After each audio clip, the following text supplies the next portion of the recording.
মুম্বাই থেকে শ্বেতা নাইডু। আমার মেয়ে চতুরিকার জন্মের পর আমি মুম্বাইয়ের নামী শিক্ষা প্রতিষ্ঠান থেকে ৩ বছরের কর্মবিরতি নিয়েছিলাম। সেই সঙ্গে সেবা প্রদান থেকেও বিরতি নিয়েছিলাম, যাতে আমি মেয়েকে সম্পূর্ণ মনোযোগ দিতে পারি। আম্মা ভগবানের প্রতি আমার পূর্ণ বিশ্বাস ছিল বলেই এই কাজ করতে আমার মধ্যে কোনো নিরাপত্তাহীনতার বোধ কাজ করেনি। মেয়ে ৩ বছরের হলে আমি পুনরায় সেবা প্রদান করতে শুরু করেছিলাম এবং বাড়িতে সুবর্ণযোগ দেবালয় প্রক্রিয়া শুরু করি। সেই সময় নবগ্রহ হোম আসন্ন হলেও আমি তাতে যোগ দিতে আগ্রহী ছিলাম না, কারণ মেয়েকে নিয়ে ভ্রমণ করা খুবই সমস্যা সংকুল ছিল। সে কয়েক মিনিটের জন্য এক জায়গায় স্থির থাকতো না, ফলে এত দীর্ঘ অনুষ্ঠান তাকে নিয়ে করা একেবারেই দুরূহ হতো। তাছাড়া শ্রী আম্মা বা শ্রী ভগবানের নিয়মিত দর্শন সৌভাগ্য পেয়ে আমি তৃপ্ত ছিলাম। নবগ্রহ যজ্ঞের ৩ দিন আগে দেবালয় প্রক্রিয়া চলাকালীন শ্রী ভগবান আমাকে সুদৃঢ় নির্দেশ দিলেন সত্যলোকে নবগ্রহ হোমে অংশ নিতে। আমি হতবাক হয়ে গিয়েছিলাম এবং তৎক্ষণাৎ নবগ্রহ যজ্ঞে অংশ নেবার সিদ্ধান্ত নিয়ে নিই।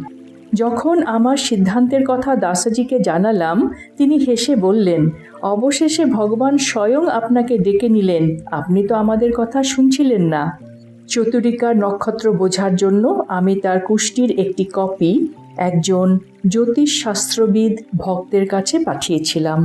তিনি অত্যন্ত আনন্দিত চিত্তে আমাকে লিখে পাঠালেন যে তিনি মেয়ের রাশিফল দেখে অবাক হয়েছেন এবং বহু বছর পর এমন একটি আধ্যাত্মিক কুষ্টির সন্ধান তিনি পেয়েছেন। যজ্ঞে নাম নথিভুক্ত করায় শ্রী ভগবান আমার প্রার্থনা পূরণ করলেন, কারণ আমি মেয়ের প্রোগ্রামিং নিয়ে ক্রমাগত চিন্তিত থাকতাম। সড়কপথে সত্যলোকে যাত্রা করতে প্রায় ১৭ ঘন্টা সময় লেগেছিল। আমার মেয়ে, যে সাধারণত একটি ছোট যাত্রাপথেও স্থির হয়ে বসে থাকতে পারত না, পুরো সময় শান্ত ও স্বচ্ছন্দ ছিল এবং আনন্দের সাথে ৩ দিনের যজ্ঞে অংশগ্রহণ করেছিল।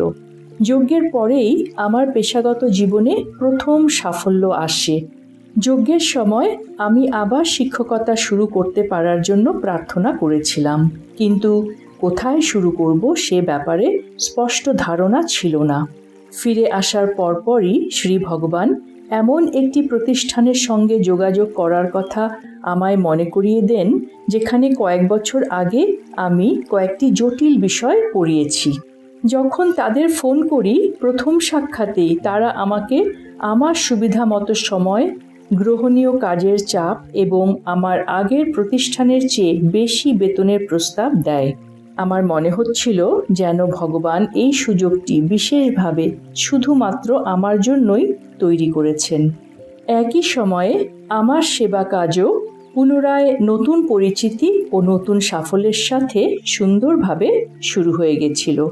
সব কিছু এত সহজে চলছিল যেন আমি কোনোই বিরতি নিইনি। আরেকটি সুন্দর চমৎকার ঘটনা আমার মেয়ে চতুরিকার সাথে সম্পর্কিত। ৩ বছর ধরে সে প্রায়শই তীব্র সর্দি কাশি এবং রাতের দিকে শ্বাসকষ্টের সমস্যায় ভুগত। সে এবং আমি বহু নিদ্রাহীন রাত কাটিয়েছি।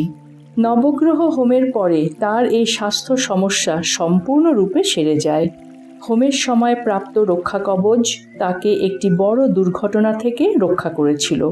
একদিন সে পার্কে ৬ ফুট উঁচু স্থান থেকে সরাসরি পড়ে যায়। পতনের শব্দ ও তীব্রতা এতটাই ছিল যে লোকেরা তৎক্ষণাৎ চারপাশে জড়ো হয়ে গিয়েছিল।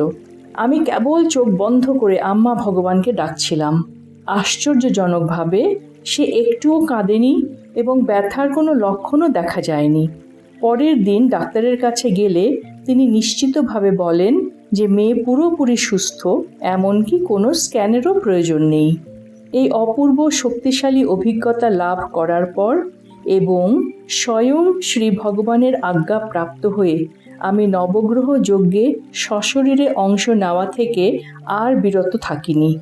কয়েক বছর পর একজন জ্যোতিষী আমার শ্বাসযন্ত্র ও পেট সম্পর্কিত গুরুতর জটিলতার ভবিষ্যৎবাণী করেছিলেন। আমি পরবর্তী নবগ্রহ যজ্ঞে এই বিষয়ে আরোগ্য প্রার্থনা করেছিলাম এবং কল্কি আজ্ঞাতে এটি উল্লেখ করেছিলাম। তখন ভগবান আমাকে আশ্বস্ত করেছিলেন যে নবগ্রহ যজ্ঞের সময় আমার রাশিফল ইতিমধ্যেই পরিবর্তিত হয়েছে এবং এই জটিলতাগুলি এড়িয়ে যাওয়া গেছে।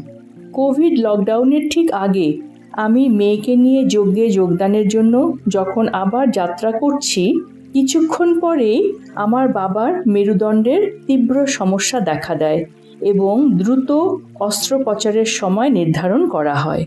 কিন্তু ভগবানের কৃপা ও অভ্যন্তরীণ নির্দেশনার মাধ্যমে অস্ত্রোপচার করার আর দরকার হয়নি এবং তিনি বিশ্রাম নিয়ে সম্পূর্ণ সুস্থ হয়ে ওঠেন।